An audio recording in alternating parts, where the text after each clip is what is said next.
Hello everyone and welcome to Galaxy 89 Cars. Today, thanks to the team at H.A.Fox Jaguar Guildford, I'm bringing you an in-depth exterior and interior tour of the all-new Jaguar E-Pace. The E-Pace is Jaguar's first crossover or compact SUV and comes in to fill the space directly below the F-Pace. However, despite its size, a curb weight of 1843 kilograms and its SUV layout, it is still said to produce a dynamic driving experience, familiar to the other vehicles in Jaguar's range. It also has the lines of a coupe for a similarly dynamic aesthetic. This car is one of the first edition vehicles that are only available in the initial year of production and is finished to a high spec with several exclusive options, such as Caldera red paint, exclusive wheels that I'll focus on later in the video, and first edition sill plates. There are two engine options for the launch edition.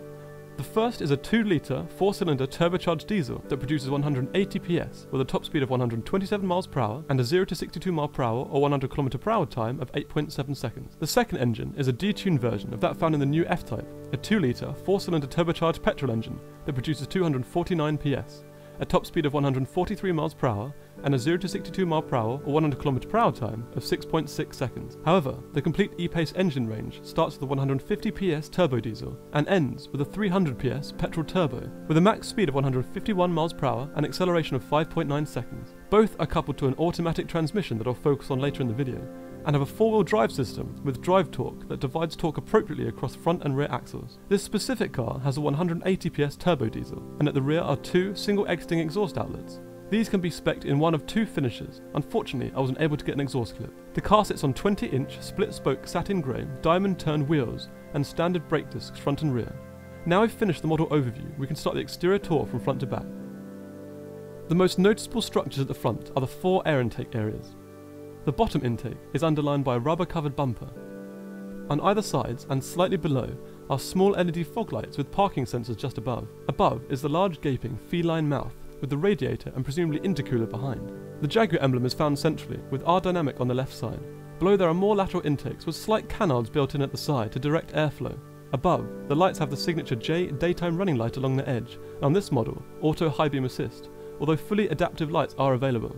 Here we can see the signature J illuminated. Moving back, Jaguars say they have crafted a sculpted bonnet, and behind, the sloping windscreen features an endearing piece of artwork. Now moving laterally, we see dynamic lines above and below, with quite wide and high rear arches. The first structure we encounter is the faux air vent. That would be performance rated on something like an F-Type. I'll let you make up your own mind on whether this improves or degrades the aesthetic. Underneath there are sharp lines with side skirts that roll neatly under the car. Above are the electrically adjustable wing mirrors with side indicators and cameras underneath to contribute to the park assist functions like top-down view. Above is the optional panoramic sunroof. Body-coloured or black contrast metal variants are also available on most models. Below are the simple door handles with dimples and symbols hinting at the car's keyless entry system. Behind this and on the right side we find the fuel tank latch that opens with a simple depress. Inside we can access the car's 55.7 litre diesel tank and AdBlue tank, a solution that turns diesel emissions into hydrogen and oxygen. Now moving back up, there's a shark's fin antenna for the radio system, and just behind, a subtle spoiler integrated into the rear of the car. This has black struts on either side and a central brake light. At the very rear, we see the noticeable width of the rear haunches, which are described as muscular by Jaguar. There's a slim rear window with a curved bottom and a single wiper. Moving down, the rear lights curve around the car and follow a similar but sharper design language to those on the F-Type, with the strip and squared section further in. Under the Jaguar insignia is the reversing camera, part of the park assist pack which comes with this car. At the very bottom is a subtle diffuser type section surrounded by a honeycomb grille. On the F-Type, this would be part of the design pack. Now we've finished with the rear of the car, we can move inside. The new cuboid keys feel premium in my opinion, with 5 buttons for lock, unlock, lights, boot and hazard light.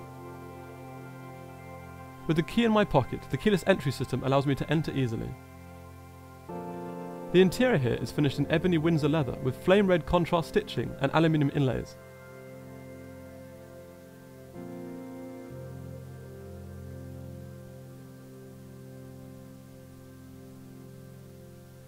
I will now start the full interior in-depth tour with the doors. There is quite a thick cuboid pad at the top with a tweeter at the end, part of the 380-watt 11-speaker Meridian sound system. The flat panel below features the memory controls for the seats and a larger door speaker.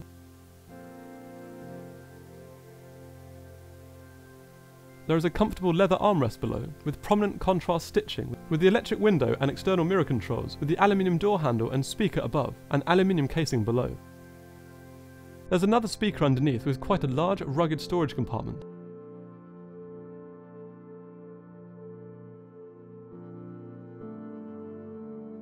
The E-Pace has a ground clearance of 20.4 centimeters, and the sill is quite slim, so the ingress and egress is quite straightforward. Lining the sill area is a small first edition sill plaque. As we move up from here, we find buttons for boot door release, lane tracking assist and cruise control, with electronic parking brake release above and the first manually adjustable air vent. To the left is the R-dynamic steering wheel, here without the heating function.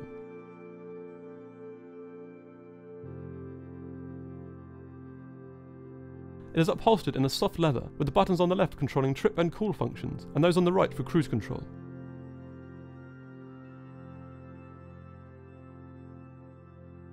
The car starts up with a simple depress of the keyless go button.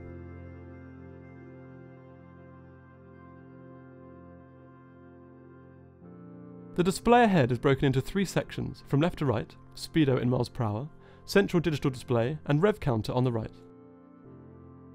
The central screen displays a plethora of options, but starts with driver assistance, which includes collision avoidance, lane and blind spot assist. Trip comes next, which features the usual mileage and economy information. Then display to adjust language and units. Controls for the HUD, including brightness, is next, with vehicle settings after, which includes airbag, safety and convenience options. Vehicle info, which displays warning and tyre information, comes last.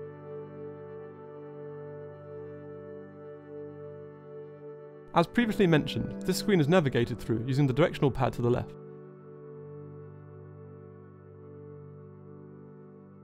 Now looking ahead, the first thing we see is the HUD when it has been turned on. It shows gear, speed, nav information, caller ID and speed limit. The leather that lays over the driver's dash appears as if it has been draped over it. This runs down and joins that of the passenger side. Below are 2 manually adjustable air vents. And below, as we look at the central column, we can see the car's adjustable ambient lighting.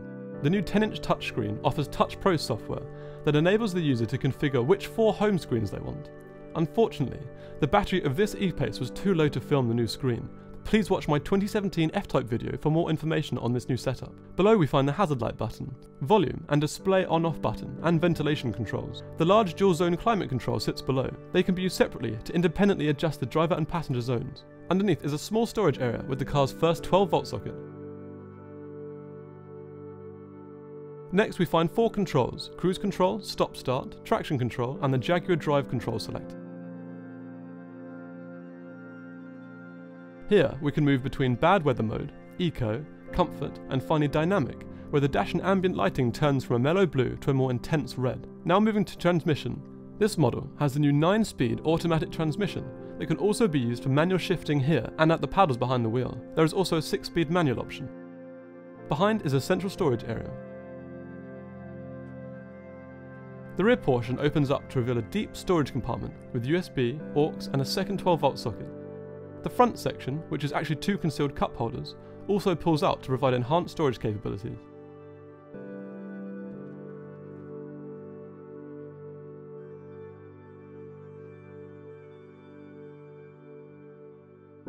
Now moving to the seats. These first edition models feature electrically adjustable leather sports seats, but there are also full fabric on the more basic models and perforated leather in the HSE models.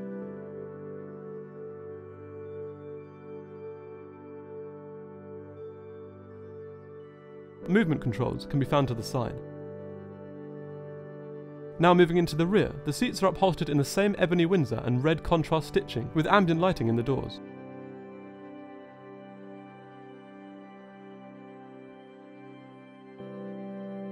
Upon ingress, it initially feels like a compact space, but once inside I didn't feel like it was lacking space.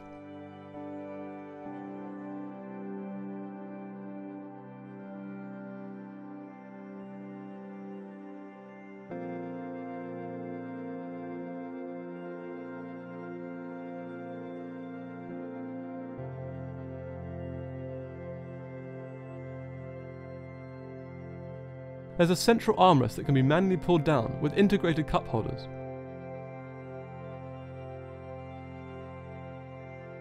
Ahead there are 2 air vents with phone chargers below and a small storage area at the very bottom. We can now look at the car's remaining storage capabilities.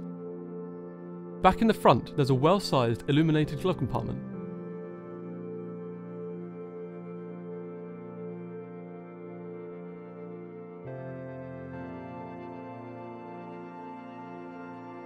At the rear, we find the 577-litre boot with the optional divider.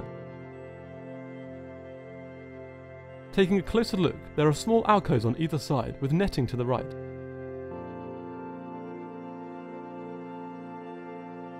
The door for this has auto open and close functions at the touch of a button.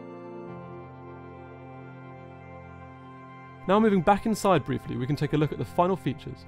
Above we see the optional fixed panoramic roof. Ahead are the sun visors with illuminated mirrors.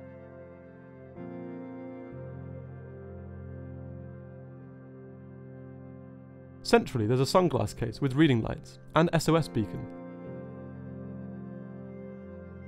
Below, the edgeless rear view mirror aims to make the most of the relatively small rear window.